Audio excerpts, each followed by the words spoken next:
Hello and welcome to another DVD Bunker. I'm Brian. It's Matt. Hey, Brian. Hey, how's it going? Good, I'm excited. You excited about this one, huh? Oh, yeah. We're coming in hot today. Yeah. For what is not only by far the newest movie we've ever done, but I would say the most controversial. I think there's a lot of people who are just going to look at this and be like, why is this in the DVD Bunker? Like, without even, like, whether they've seen it or not, they're just going to be like, no, why? God, does RoboCop rape somebody in this? Is that why it's so controversial? By the reaction that you get online, you would think that maybe he did. There's a robot rape scene. Yeah, it's what he did. Well, much like Ghostbusters, he raped everyone's childhood. Yep. Is what he did. Oh, I can't wait. So, yeah, what we're talking about today is the 2004 remake of RoboCop. 2014. Did I say 2014? Yeah. What did I say? 4. Oh, I wish. This could have had LXG level quality to it had we only... No, but seriously, like, speaking of LXG, when we trashed LXG, it had defenders. People came out to defend it.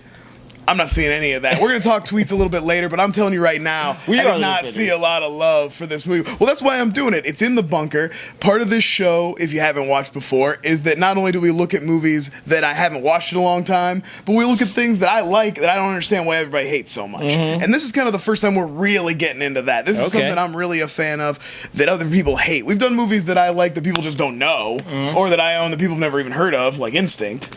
But this is a movie where I was skeptical like everybody else, you know. I was nervous, but I came out really enjoying it. So I want to revisit, and you've never seen it, right? Yeah, and I'll be honest, I'm not going to be objective. I love RoboCop. I think it's going to be awesome.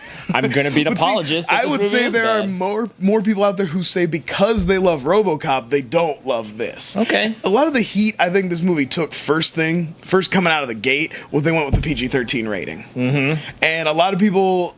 It got really, because RoboCop, if those people out there don't know, but I'm sure we're going to be talking about original RoboCop a little bit. 1988, 87, 88? Mm-hmm. The late 80s, Paul Verhoeven's sci-fi satire classic RoboCop, known basically like for its kind of satire and also horrific violence. Yeah. So much so that there's an NC-17 or an unrated cut like that the Japanese got that we didn't even get.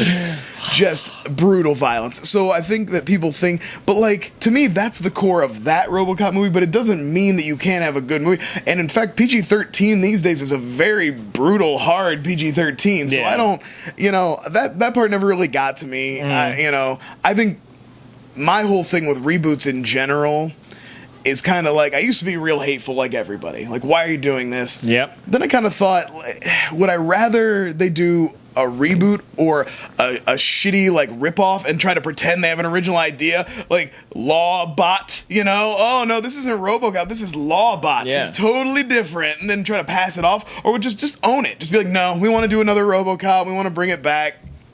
Let me pose a question. I kind of don't hate that now. Let me pose a question to you. This is why they wait so long to do these things with these people. They don't. It's different in the comic book world, though. Right. It's almost like you're considered to have. It's like, oh, I'm going to remake this version of this guy. Okay, go for it. Right. People don't get that way about Batman. Exactly. Yeah. It's like, oh, we're going to take another try at this and another spin, and even whether they love it or hate it, they wait till it comes out to judge it. I feel like people, as soon as they heard this, were like, no, there's no room for another And can we talk about how it's not like the RoboCop franchise has been treated with a ton of respect before this movie? True. I was going to say that, too. Like, arguably, the second movie is good. I like the second movie. Yeah. Third movie... horrible, right? Just total garbage. Yeah. He has a jetpack. He has a gun arm, like an interchangeable gun arm, ridiculous. Right? Yeah, it's ridiculous. So that's pretty dumb. There was a crappy RoboCop TV show. I think they did a cartoon. They definitely did a cartoon. I think they did comic books of varying qualities. I mean, I'm sure there's some gems out there, but I think the fact that there's not an ongoing RoboCop series right now that's super popular probably tells us that it could have all been good. Mm-hmm. So I just mean, like, what is so sacred about RoboCop that it can't be touched? Like, even at least with Ghostbusters, you can be like, the majority of the stuff that came out related to Ghostbusters was good, so I can see why people get upset. Oh, you might hurt it.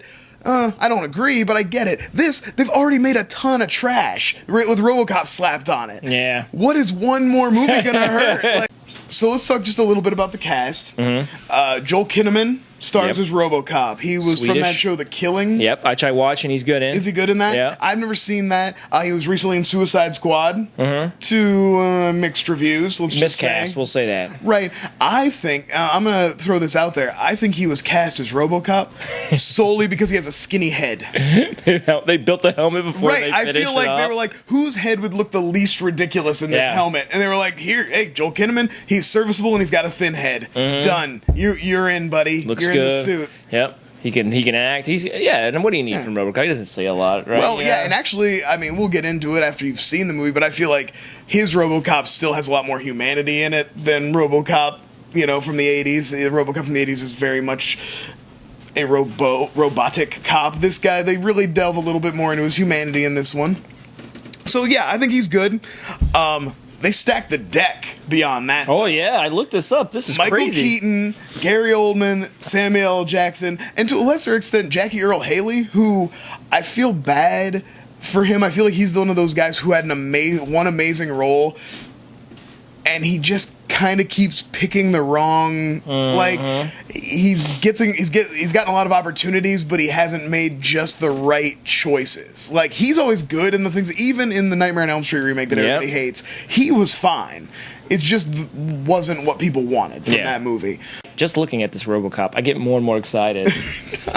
I can't believe you haven't seen it. Why didn't you see it? Because I knew one day we would do a show and I would get the chance to finally watch it and make it count this time. I didn't want to see it unless I could talk into a camera about it. Yeah, it was really awkward. I'd like tell my family, my friends, they're like, "You want to see RoboCop?" I'm like, "No, I want to talk about it in a camera." Are you going to record my reactions? Well, then no, I'm not going to see RoboCop. In fact, I won't do anything anymore unless there's someone there to record my reactions. Yeah, go over and check out Matt's new channel. It's just him reacting to having to get up and go to work in the morning. It's 50% that and 50% of just pictures of poops I take too. So. Yeah, well, that's for everyone else to react. Yeah, to. we cover it. We cover everything on that site. And poop. All right, let's go watch RoboCop. All right.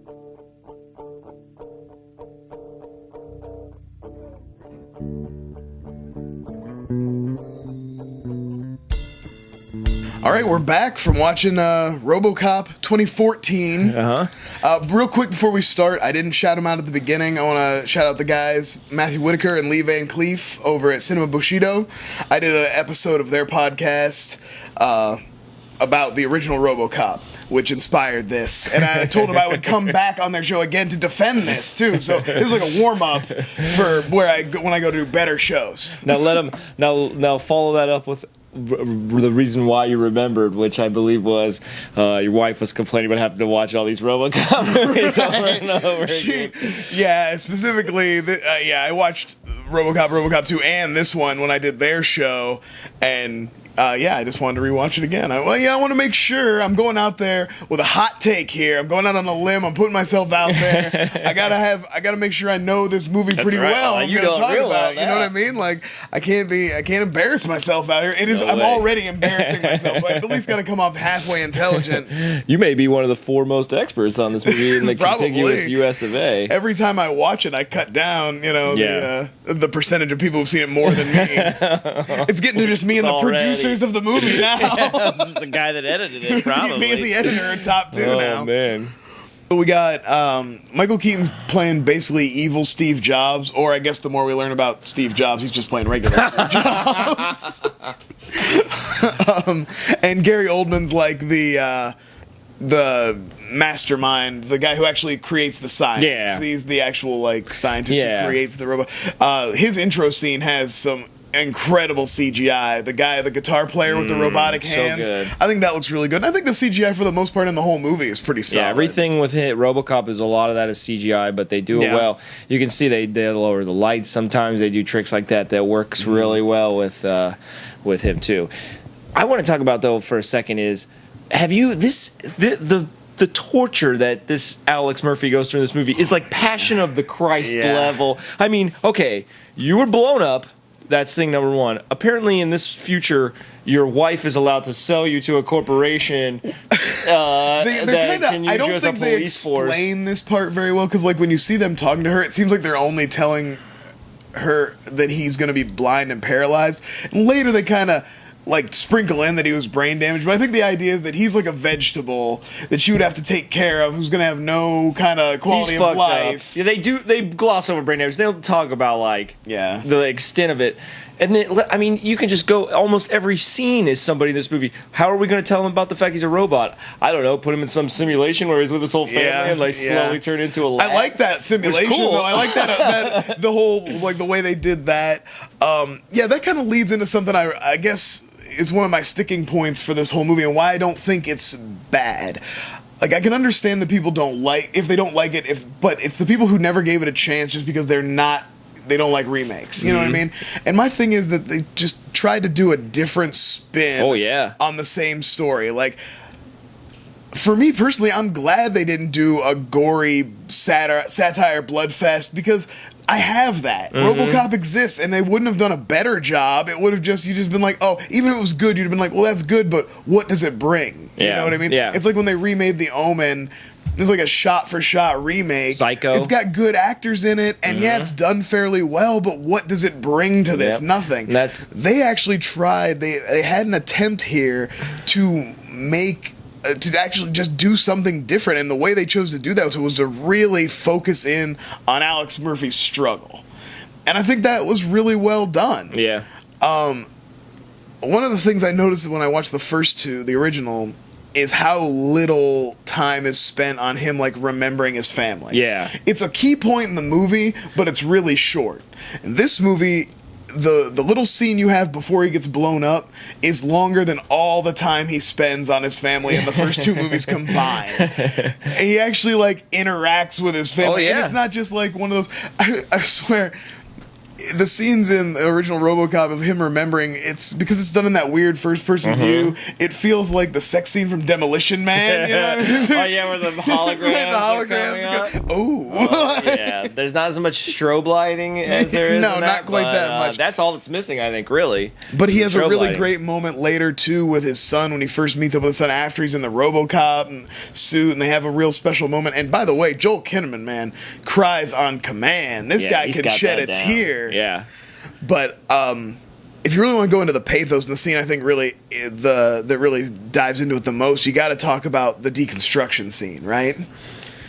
You know, so he first wakes up and he's kind of freaks out, and, you know, what's going on? Get me out of this suit, and then they bring him back after he has his freak out, and they show him, and then they slowly pull him apart, and they take pieces away, and you find out that he's only like basically a hand, head, and lungs and a heart. And man, he has a really solid breakdown. And that's when I remember watching this the first time, and I was like, see, I appreciate that they did that. Like, I like what original RoboCop is. Yeah. This is something different. You know what I mean? They're giving me that. Like, RoboCop had moments where he thought about things and was stoic, basically. His whole arc is to prove that even as a robot, he's still the same hero he was.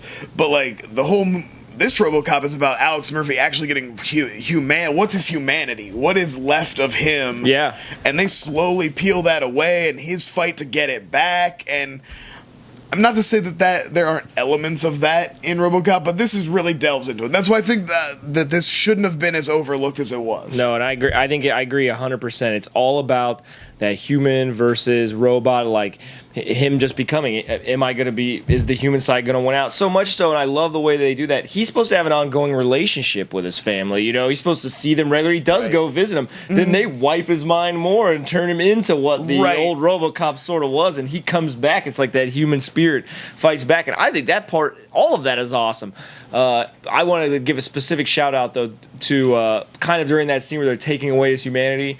Is I love that scene where he's in there with the robots and the guy who trains the robot. And that Hocus Pocus song from the 70s is playing. It's just a great action scene. I just thought that was cool. I like the music. I wish they would have kicked it up a notch, but made it a little louder. But I just love that scene. But that was another one where they just take away his humanity. He's fighting through it. Well, yeah, it's like they want him to be more robotic, so they keep slowly peeling away to basically like when he goes into combat mode, it's all robot. Robot takes over and tricks him into thinking he's doing it. But yeah, he has that great kind of animosity with him and Jackie Earl Haley. Jackie Earl Haley's like instant robo-racist. Like, he's the guy who controls the regular robots, and he thinks he's just like adding humans. Like, my robots are perfect. We always have a perfect mission completion record and blah blah blah. He's like, adding a human is a step backwards, and he's just like treating this guy like shit. This dude was dead and brought back to life. He's literally a miracle. That day he was. This is what I'm talking about. He holds his hand out like he's so nice to everybody and chill all the time. It's like, and they just shit on him. It's like every scene. It's like he just got shown that he doesn't have a body anymore. They put him back together. He walks in and meets that guy who just dumps on him. He's like, fuck you. He's like, I was blown up and woke up like this, man. Exactly. Can I have one friend in this whole fucking world? And then he has that great moment when they're doing that training sequence, because he keeps calling him Tin Man. And then he plays the Tin Man song from Wizard of Oz when they're trying to do their training. It's such a dick move. It's really great. Yep. But that pays off then, because he gets to tase him during the big warehouse sequence after they've made him a fighting machine. Yeah. But then it's like, so they let him keep his humanity most of the time, but then for some reason, right before he's supposed to have a big press conference, they download like the complete criminal database. That's like, it would be, you know what I mean? It's like, oh, I got a big project to do for work, but first I'm gonna run a virus check on my computer, so that'll take about 7 hours. You know? I know, it's so like somebody like nobody was said, hey, maybe we should pop this tomorrow after this. No. And then again, to your point of the constant Passion of the Christ level torture, the way they mellow him out is they make him watch his own murder over and over again, the car bomb going off, and they just turn up his dopamine until he's just a zombie. And that's great, because you just see him kind of just go blank. Yeah, another thing, erase his fucking murder from the files. Like, who's running these guys? Like, this is the most mismanaged company I've ever seen in my life. Yeah. How they got to this point, I think it was on the back of Gary Oldman's research, really. It's true. It's true. Hey, if I'd have seen that guy who plays guitar was pretty impressive. I'd have given that guy some money, too. Exactly. I'd give Gary Oldman some money. That's where all the good stuff lies. So let's talk about something that I think this movie didn't do better, but streamlined from the original, and that's the villain situation. Yeah. Now, RoboCop has one of the all-time greatest 80s villains, Clarence Boddicker. But it's also clogged up with like 3 or 4 extra businessman villains, like Miguel Ferrer, the guy who's Raymond Sellars, who's the old guy, and then there's a guy in between that. And like, as I rewatched it the most recently, I was like, why? There was all this corporate infighting and stuff, and it's like, I don't need those guys. And I think this movie did a good job of streamlining it down to just Raymond Sellars, Michael Keaton, as the kind of not so much bad guy until the end, until he makes his big Iron Man style turn, but he is just kind of like all those business characters together, and then the Clarence Boddicker role is kind of really more of just a plot device. Yeah. He's less of a threat. He's more of just a way of getting things done. He's like the criminal element that you need to like. Yeah. You need to have RoboCop, Alex Murphy, investigating someone anyway, because he's a cop. That sets up the whole stuff with the dirty cops, so you can have that. So that's, which I also thought was better than in the original, that there was a reason they couldn't call for backup. You know, they actually had, because all the cops were dirty that they were working for, and, you know, the guy they were chasing had cops on the payroll. Absolutely. But he's used more of a role to just get things done. It's like, when they need somebody to blow up Alex Murphy, he does it. When Alex Murphy needs a place to go to fight crime and kick ass, he has his drug lab to fuck up. So I think they streamline that a little bit better. Yeah, and bring it down. But there is guys. But to be fair, no villain in this movie lives up to the level of Clarence Boddicker, not even close. And I think that goes in line with what we're saying earlier, is that they made if they revisited Clarence Boddicker, even if Kurtwood Smith would have came back and Old Man and redone it again, it wouldn't have been as good. And they say, no, we're taking Clarence Boddicker out. Right. And we're not trying to have our own Clarence Boddicker. Yeah. What we're going to focus on is refining the other style, the other villains, the corporate, you know. Absolutely. And they did, and I do think Michael Keaton's really great in this. He has a scene with Gary Oldman that I really liked when they've been testing him for a while, and he's just not doing nearly as good as the robots. And that's when they first decide to start kind of like pulling back the human element and stuff, and taking a little more control away from him. But there's a great little just back and forth where he was just being very Michael Keaton. He's just jumping around and talking a little fast. He does some good stuff. Throwing his hands at things and just, he was... he wanted to get nuts, so he got nuts. Yeah, he does a good job. So Omnicorp is going to get their bill passed. They're going to get their robots. And so they decide they don't need Alex Murphy anymore. So they're going to come up with a bullshit story and kill him off. He solved his own crime. He like got the corrupt cops. So like he cleaned up. He did his job. He cleaned up the police station, the police force and everything. And he got the bill passed. Yeah. So it's like a win-win. And they just want to, they're like, okay, sweet, bye. Man, Done. just more shit on Alex Murphy, man. He just, But Gary Oldman doesn't let him kill him, Nope. and he sets him free, and he goes to the Omnicorp, and he has what I consider to be a very sweet boss battle with the with 4 Ed 209s. Oh, yeah. And he starts off real strong, but by the end he's getting his ass whipped. Yeah. Like, it's a great action sequence, but he takes some serious damage.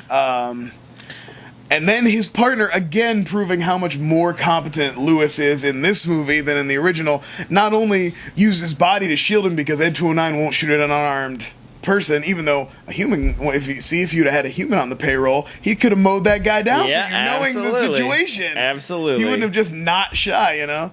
But again, this is another, they do a couple of these where you have, like, in the original, Ed 209 mowed down the wrong person. In this one, Ed 209 works so good that he actually, working well is what is his downfall, you know? He doesn't fall down the steps, he's very competent, but because he's so good at his job at being a robot and only following orders, he loses it. So he saves him then, and then Jackie Earl Haley's about to get him too, about to get RoboCop, and Lewis saves him from him too, so 2 times in a row. Yeah, that's all. So you gotta like give 2 it up to scenes in a row. it's right back to back. So you Good gotta call. give it up to Lewis. Yeah, he comes through. He takes a bullet again too. He takes 2 bullets. Right, he takes a bullet at the one beginning on and at the second end, one. yeah. They do that a few times in this movie where 2 guys just shoot each other at the same they fall time. down, They both fall down. It's like, yeah, it's probably how a lot of standoffs in, I guess. Yeah, you know, both guys shoot. If 2 people are standing close together and they have guns pointed at each other, they're probably both gonna get shot. Like, if That's you- what I would yeah. imagine. And if you're ever in a standoff with me and you put your gun down, I'm gonna shoot you. So that's basically, the right move. if I have a gun and you point a gun at me, there's no standoff. I'm just gonna shoot at Yeah, you. when does that happen anyway? No. I always think about that. Why are Let's these have a conversation while we point guns at each other.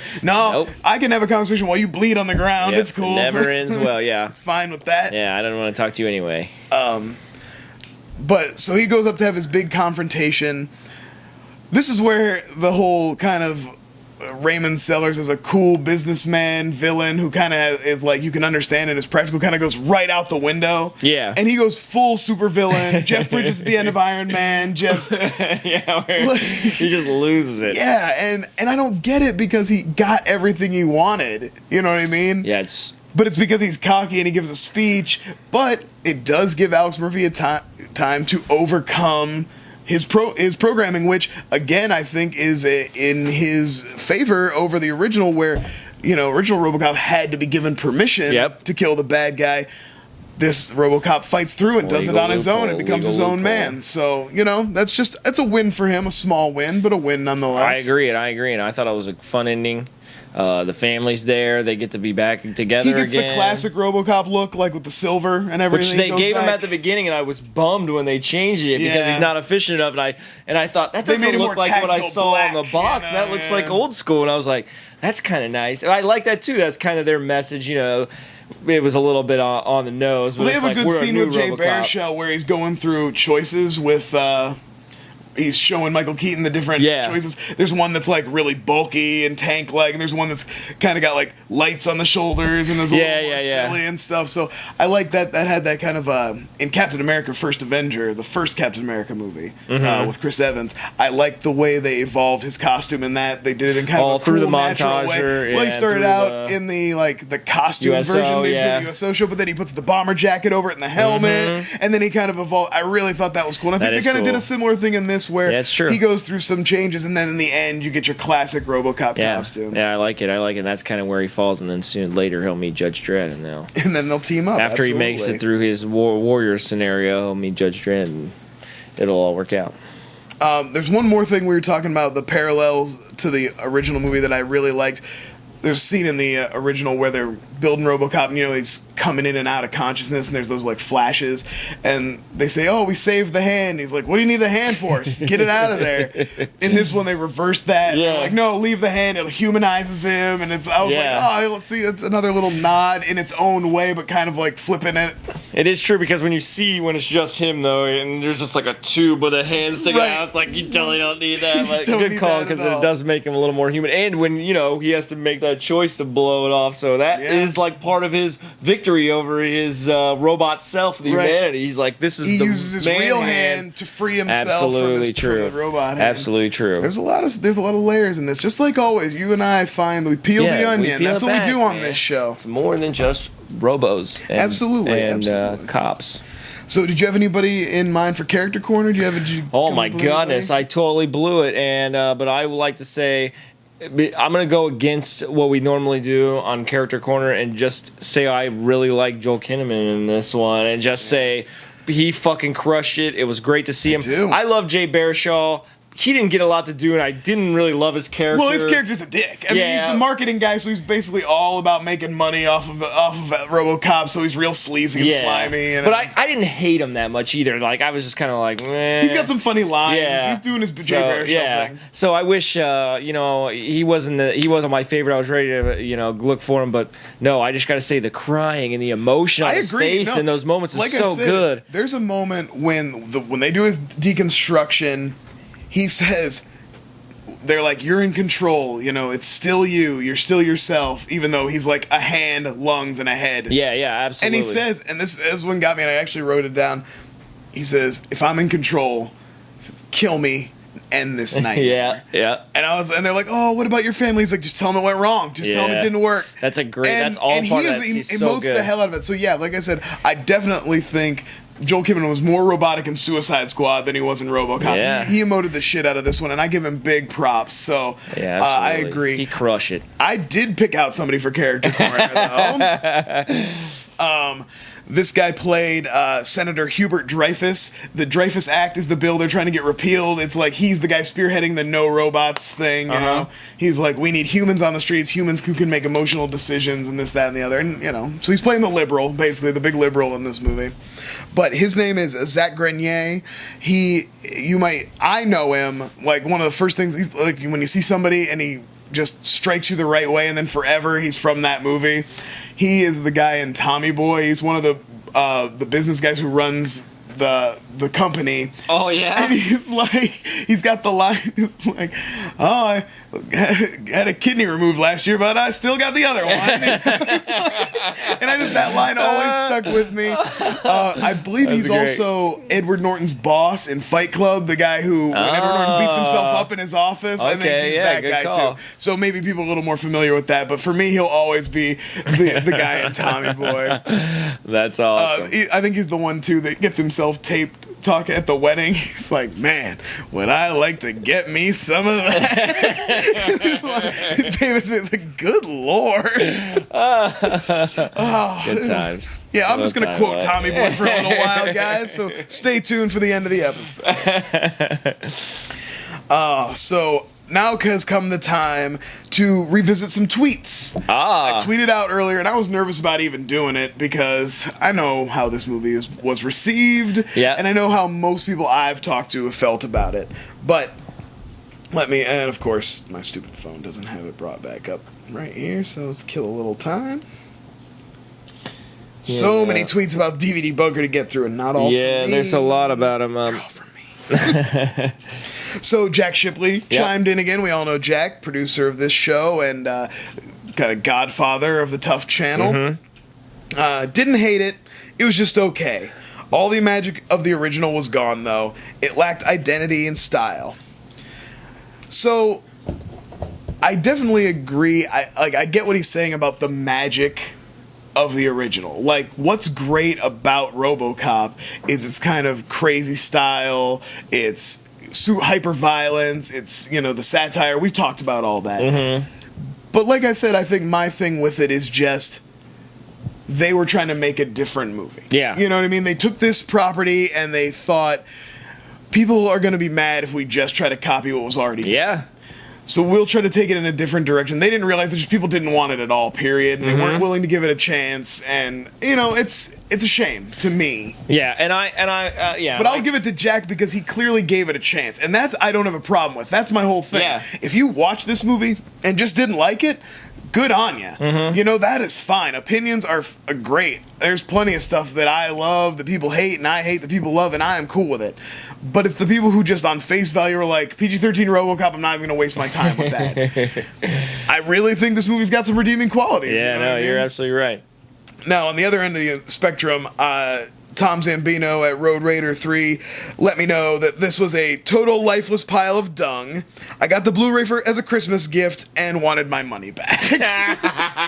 So, you know, and I feel like that lands him firmly in the majority here. Yeah, okay. There's plenty of people out there that feel just that way, and hey, you know, it is what it is. I'm not here to tell you what to like. I'm just saying sometimes you got to give it a chance. Yeah, you know? Absolutely. Also, Raul, our good buddy Raul, I wish that I could have heard it in person because he probably would have sang it like a beautiful angel that he is. His voice is beautiful. It's great. He said he just saw it because he's a fan of The Killing, much like you, right? It was a meh remake. It really needed the R rating. Now, I was saying, I think this movie is plenty violent. Yeah. It's just not gory. But, I mean, in the first 5 minutes, we see dudes blow themselves up. We see, you know, plenty of people get machine gunned down. The only thing this movie does not have is blood. But it is definitely plenty violent. But I will say, the practical effects in RoboCop were life-changing for me. Like, seeing the hand get blown off in that scene, and then the guy who stumbles out, this toxic goo. I'll never forget that. And he just gets liquefied. Those two moments hung with me forever. Yeah. To the point where when I saw Hellraiser, I was like, this is kind of tame. I don't know. Exactly. Like, oh, you call this gore? Oh, he's only going to get his skin peeled off? Like, whatever. I don't know. Cenobites are lame. They don't even have a Cobra gun. So... Time for our rating system, right? Oh, Unless did you have something else? No, I'm absolutely ready. I'm ready to go. Right. No. Well, we all came into this knowing how I feel about it because this is a recent movie, and I bought it when my taste had refined by the point I got this already. Like, this isn't an old one, but the idea was to look upon it.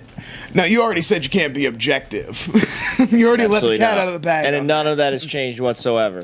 So I'm gonna have to go out on a limb and say you enjoyed this. Yeah, I love it, and I fall 100% in your camp in that I think that it's a different movie so much so. The way I look at it is the first movie is a social commentary on how we lose ourselves to commercialism and things like that. That's why the commercials are so apparent. That's why there's so much corporate greed. That's why there's all this stuff with OCP. That's why he has to break away at the beginning. They went away from that message completely and said, we're going to make a movie where the commentary is, are we losing ourselves in this technology and will humanity shine through? And I think they succeed wildly on that because he does such a great job of showing like how his humanity in this robot, and then they strip it away from him and he fights back to get his family back, to get his livelihood back. I think it's a huge success. Well, as far as I'm concerned. You could easily make comparisons to two of the biggest / most contentious movies of this year, which were Batman, Superman, and Civil War. We're talking about giving up freedom, giving up control. Yep. How much do we want to give over our personal control to this automated system and stuff like that? So, I think what we're both saying is, if you're looking for RoboCop 1988, go watch it. Yeah. If you want to maybe see something a little different, see him take a different spin at that story, give this a chance. I'm not guaranteeing you'll like it, but some of you might. Some of you might who've thought you would hate this and go in and be like, oh, you know what? This does have something to say. This is its own thing. And they can just exist together. One does not negate the other. And I go even a step further. You know, I know that you can say that maybe we're what part of the problem, but I think it should be like comic books, where we're not talking about reboots like in this pejorative sense, but we're thinking about it like, oh, somebody's taking a stab. Kevin Smith's taking a stab at RoboCop. Absolutely, yeah. It might suck ass, but it might be fucking awesome. Yeah, exactly. You know? It's like, I don't care. I'll sift through garbage and to get good stuff. I'll sift through medium stuff to get medium stuff. I don't care, man. I just like when we can keep good stuff coming. who cares, man? It's a robot cop who saves people. That's badass. Yeah, I agree. It had good action, it had a good story, and it had some good performances. That's what else can you hope for? Yeah. I really enjoyed it. So, thanks for watching. I hope we didn't lose too many viewers and followers. I mean, I think I can Not feel a my chance. Twitter numbers dropping as we Not a speak. chance. No way. Definitely like or don't bother to thumbs down. Just don't leave anything. Just I love that don't idea. bother to even thumbs down it. Just leave nothing. I'd rather have a shitty comment than a thumbs down, to be quite honest with you. So just rail against me in the comment section. But come on, leave my like to dislike ratio alone, please. I'm opening It's so slim many as it fake is. accounts. You do not. Oh my gosh. The I'm- Ghostbusters trailer am I has not I was seen. gonna say, am I not the biggest troll maggot? I'm so weak. I'm like, please don't say anything bad about my review. The other person on the show wants to troll you. That's how big of a troll magnet you are. It's your friend. Wants to just like, thumbs down. So if for some reason you're watching this and you haven't already subscribed to the TUFF channel, Unofficial Fan Fights, please do.